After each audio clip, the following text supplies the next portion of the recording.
اعوذ باللہ من الشیطان الرجیم بسم اللہ الرحمن الرحیم۔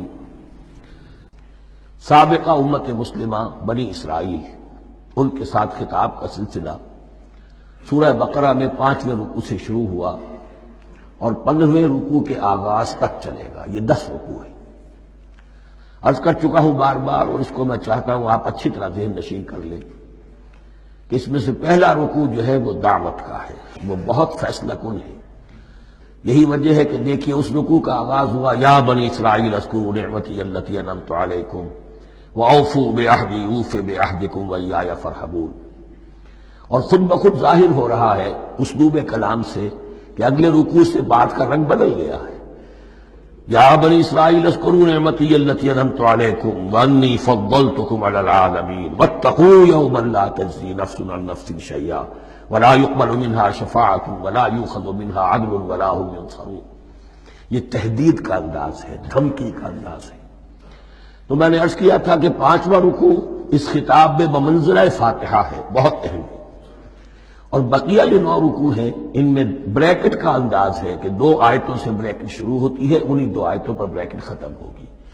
یہ ملامت کا خطاب ہے، اور ان کے خلاف ایک مفصل فرد قرارداد جرم جو ہے وارد کی گئی ہے، جس کے نتیجے میں وہ اس منصب سے معزول کر دیے گئے جس پر 2000 برس سے فائز تھے، اور ان کی جگہ پر اب امت محمد، نئی امت مسلمہ علی صاحب الصلاۃ والسلام، اب اس کا نصب، اس کی انسٹالیشن، اور اس کی انسٹالیشن سیریمنی کے طور پر تحویل قبلہ کا معاملہ۔ یہ ربط کلام اگر سامنے نہ رہے تو انسان کھو جاتا ہے قرآن مجید کی طویل صورتوں کو پڑھتے ہوئے کہ بات کہاں سے چلی تھی، کدھر جا رہی ہے، کیا ربط ہے، کیا تعلق ہے، سیاق کلام کیا ہے۔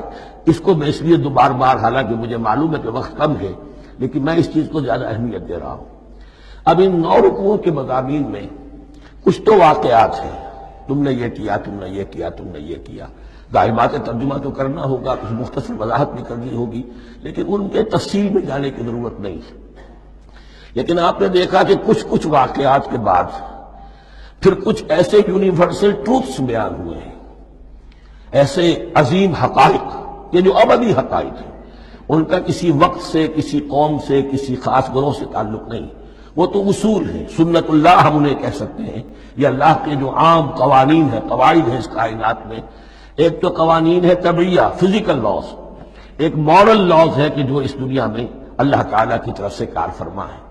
تو جہاں وہ مورل لاز آتے ہیں، جنہیں آپ کہا کرتے تھے جب بچپن میں کہانی پڑھی اور کہانی کے بعد لکھا اس کا مورل لیسن کیا ہے، اس کہانی سے سبق کیا حاصل ہوا، تو تھوڑے تھوڑے وقفے کے بعد وہ آیات آتی ہیں کہ جو اس گویا کہ اس سلسلہ کلام کے اندر یہ انتہائی اہمیت کی حامل ہے، اس لیے کہ وہ یونیورسل اہمیت کی حامل ہیں، اور ان میں در حقیقت ایک رہنمائی پوشیدہ ہے موجودہ امت مسلمہ کے لیے۔ مثلا جتنا حصہ ہم اب تک پڑھ چکے ہیں ان میں سے پہلے تو وہ آیت یاد کیجئے وَضُرِبَتْ عَلَيْهِمُ الذِّلَّةُ وَالْمَسْكَنَةُ وَبَاءُوا بِغَضَبٍ مِّنَ اللَّهِ۔ معلوم ہوا کہ ایسا ہو سکتا ہے کہ ایک امت مسلمان ہو، اس پر اللہ کے بڑے فضل ہوئے ہوں، بڑا اکرام ہوا ہو، بہت انعام ہوا ہو، پھر وہ اپنی بے عملی یا بد عملی کے باعث اللہ تعالیٰ کے غضب کی مستحق ہو جائے اور ذلت اور مسکنت اس پر تھوپ دی جائے۔ یہ ایک یونیورسل ٹروتھ وہاں سے نکل آیا کہ ہمیں سوچنا ہوگا، یہ ایک لمحہ فکریہ ہے امت مسلمہ کیا کہ کیا ہم تو کہیں آج اس پوزیشن میں نہیں ہیں۔ حدیث میں آپ کو سنا چکا ہوں لَيَأْتِيَنَّ عَلَىٰ أُمَّتِي مَا أَتَىٰ عَلَىٰ بَنِي إِسْرَائِيلَ حَسْبَ النَّعْلِ بِالنَّعْلِ۔ دوسرا اسی طرح کا یونیورسل ٹروتھ والا مقام تھا آخری جو ہم نے کل پڑھا ہے، ثُمَّ قَسَتْ قُلُوبُكُمْ وَهِيَ كَالْحِجَارَةِ أَوْ أَشَدُّ قَسْوَةً۔ کسی مسلمان امت کا یہ حال بھی ہو سکتا ہے کہ ان کے دل اتنے سخت ہو جائیں کہ سختی میں پتھروں کو اور چٹانوں کو مات دے جائیں۔ یہ بھی ایک کیفیت ہے جو سامنے آئی، حالانکہ قوم وہ ہے انی فضلتکم علی العالمین، از کجا کعب کجا، لیکن یہ حقیقت بھی ہمارے سامنے آئی کہ یہ چیزیں جو ہیں اپنی جگہ پر امکانات میں سے ہیں۔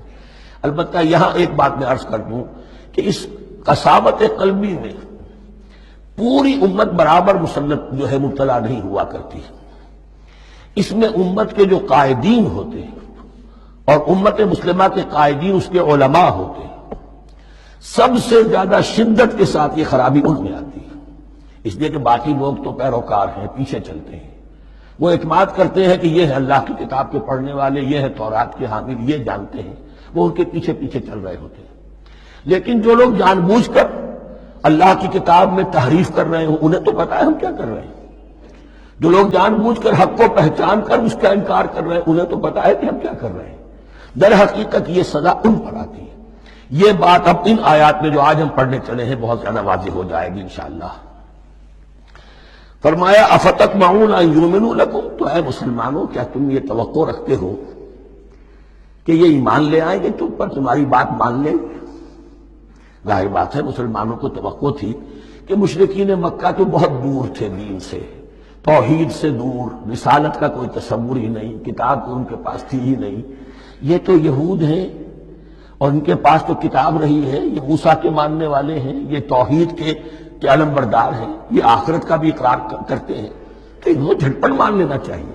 تو جو مسلمانوں کے دل میں، عام مسلمانوں کے دل میں جو حسن ظن تھا، اب در حقیقت یہ اس کو ایڈریس کیا جا رہا ہے۔ افتطمعون ان یؤمنوا لکم، تمہیں بڑی طمع ہے، کوشش ہے، تمہاری خواہش ہے، آرزو ہے، تمنا ہے، توقع ہے کہ یہ بات مان لے گے تمہاری۔ وَقَدْ كَانَ فَرِيقٌ مِّنْهُمْ يَسْمَعُونَ كَلَامَ اللَّهِ ثُمَّ يُحَرِّفُونَهُ مِن بَعْدِ مَا عَقَلُوهُ وَهُمْ يَعْلَمُونَ، جبکہ حال یہ ہے کہ ان میں سے ایک جماعت، ایک گروہ وہ بھی ہے کہ جو اللہ کے کلام کو سن کر پھر اس میں تحریف کرتا رہا ہے، اس کے بعد کہ اس کو سمجھ لیتا تھا اور اچھے جان بوجھ کر تحریف کرتا تھا۔ اب ظاہر بات وہ گروہ کون ہوں گے؟ علماء ہی تو ہیں۔ عام آدمی تو تحریف نہیں کر سکتا تھا، تحریف کرنے والے تو علماء تھے۔ افتؤمنون ان یؤمنوا لکم وقد کان فریق منهم یسمعون کلام اللہ ثم یحرفونہ من بعد ما عقلوہ وهم یعلمون واذا لقوا الذین آمنوا قالوا آمنا۔ اب دیکھیے ایک بات بڑی عجیب سامنے آئے گی کہ جس طرح منافقین مسلمانوں میں تھے، ایسے ہی منافقین یہود میں بھی تھے۔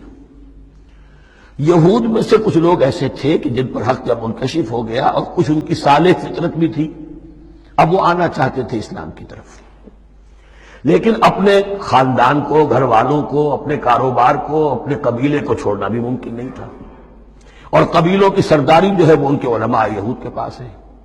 تو دل ان کے کچھ صاف ساتھ آ چکے تھے اہل ایمان کے، اور جب وہ اہل ایمان سے ملتے تھے تو کبھی کبھی باتیں بھی بتا دیں، ہاں یہ بات جو محمد کہہ رہے یہ تورات میں لکھی ہوئی تھی، واقعی یہ بات یوں ہی تھی۔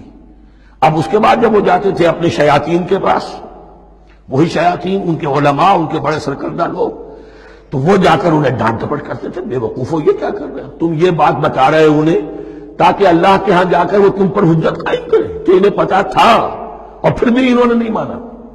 اب یہ ان کا آپس کا مکالمہ ہو رہا ہے۔ وَإِذَا لَقُوا الَّذِينَ آمَنُوا قَالُوا آمَنَّا، اور ان میں سے کچھ لوگ ہیں کہ جب ملتے ہیں اہل ایمان سے تو وہ کہتے ہیں ہم ایمان لے آئے۔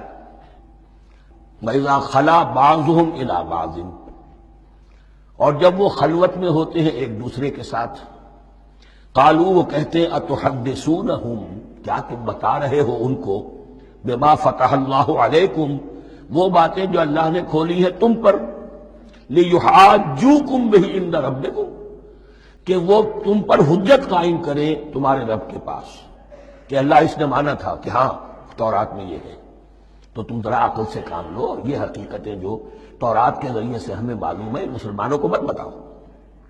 اس پر اللہ کا تبصرہ کیا ہے؟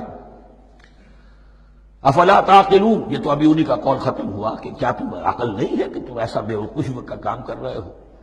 اولا یعلمون، یہ تبصرہ اللہ کا، تو کیا یہ لوگ نہیں جانتے ان اللہ یعلم ما یسرون وما یعلنون، کہ اللہ تو جانتا ہے وہ سب کچھ بھی جو وہ چھپاتے ہیں اور وہ سب کچھ بھی جسے وہ ظاہر کرتے ہیں۔ تو چاہے یہ باتیں